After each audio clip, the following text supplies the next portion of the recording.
What is going on, you guys? My name is Rage, and we are back today with a quick video in regards to the upcoming milestone on how to unlock Beta Ray Bill. So, such an iconic character, but we do have to break down in terms of how the milestone is going to look, how much work are you going to be doing in terms of blitzing, and what can we input from the other milestones that kind of work in tandem with each other. So, I always like to say they definitely complicate things more than you need to. Instead of putting one milestone, you just need to be able to actually utilize multiple milestones for this to work. So having said that, we're going to break that down so you guys get a great understanding. And keep in mind too, Sylvie's release is actually coming out today as well. So you will see her in the shape of the Red Star orbs, and as well her being featured actually in her specific orb for unlock, the 675 cores, I do believe.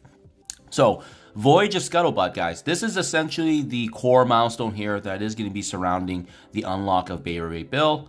Sorry, the refresh there. As you can see, it does start 6 hours, 15 minutes at time recording. Here, we hit the additional eye for details. We're going to get some really valuable information here. It's a 7-day milestone. Essentially, to earn these points, you have to be earning these Corbinite orb fragments. And this is going to be a combination of winning blitz battles, logging in your calendar, completing the Worthy Warrior web milestone, in addition to spending power cores. So all this is really going to be adding up to the unlock here, guys. So breaking down the details, let's also take a step back and remember that with each of these monthly featured specific milestones, they do also have an item that is going to add to the month-long event. In this case, adding to Shards of Val. So for scoring wise, there's a couple things. You're going to be earning a 1-to-1 ratio of the orb fragments per blitz win. So it's 1-to-1 conversion. If you get 50 points in the blitz win, you're going to be getting 50 points for this milestone. If you're spending power cores, if you're going ahead and actually using power cores, each power core spent is going to be worth 5 points. So that now leads us to the question,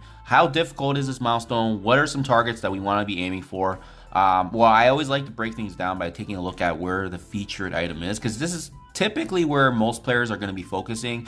Anything after that usually is, it gets farther and farther out of reach, just given the multitude and the scalability of the difficulty, right? So let's start with that first. Milestone 12, 135,000 points, and you can see it's going to reward us with this Eternity's Cape. 135,000 points from what we've seen with similar past events, most recently Star-Lord Annihilation, who was also a featured Blitz event character. I think he was only around 70 or 80,000, guys. So having said that, that means we're going to have to do a little bit more math involved here in terms of breaking this down. So what I have here right now is a snapshot of the web milestone here. As you guys can see, we're going to have this opportunity as well to actually get these Corbinite shards from spending campaign energy in the day. So it's important to bring this up because this is going to definitely be a notable chunk, but this is, again, tied with the campaign energy being utilized. And there was a glitch yesterday where this event actually is live right now.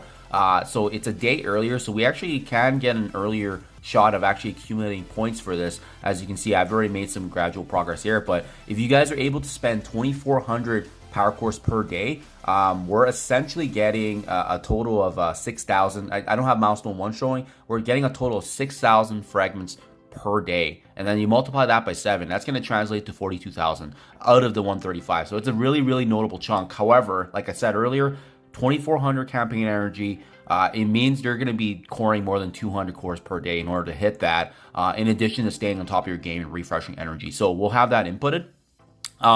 Let's assume as well that you're only able to core 200 cores per day. So that 200 cores is going to translate to 5 points for 7 days. That is actually going to give us 7,000 points. So let's put this down. Let's put this together now, right? We have the power cores at 7,000. We have the web milestone at 42, giving us 49,000 from those two components. That gives us the remainder here of the 86,000, relatively, give or take, right? That's assuming you can hit all the campaign energy. If not, the remainder is going to be higher, maybe closer to that 90K, 100K mark.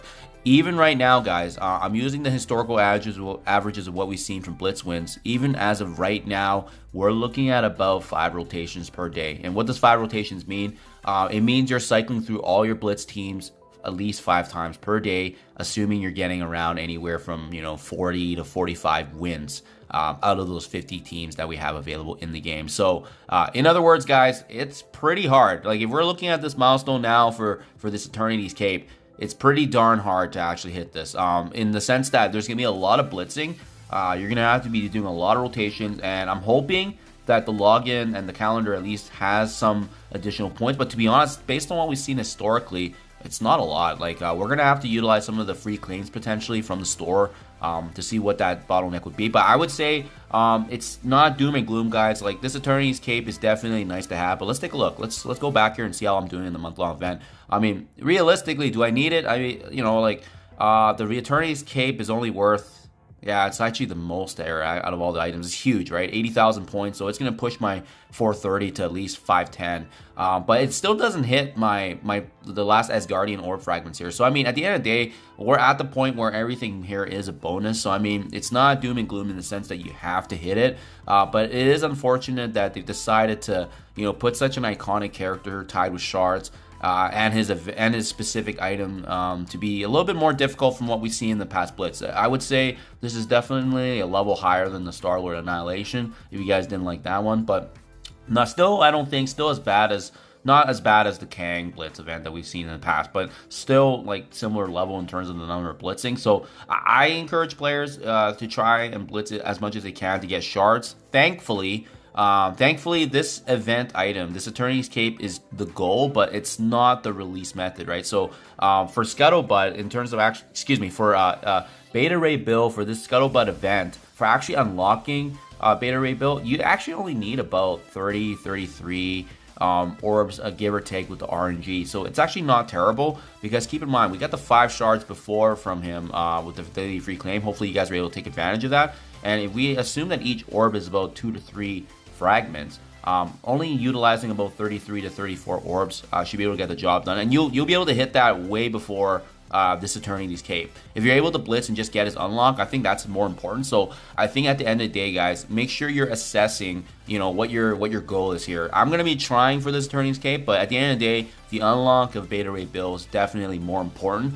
And keep in mind too, guys, since we're taking a look at options to get this milestone higher too, the spending of power cores is also an option. So if you are gonna utilize power core, guys, if you're wanting to hit that, what I urge you as well to consider, remember, we do need to hit that 2400 campaign energy to get additional points. But if you go supplies as well, keep in mind with Sylvie's unlock today, her orb is going to be coming out similar to Beta Ray Bill's here, Star Master orb. So there's a couple of things you can do.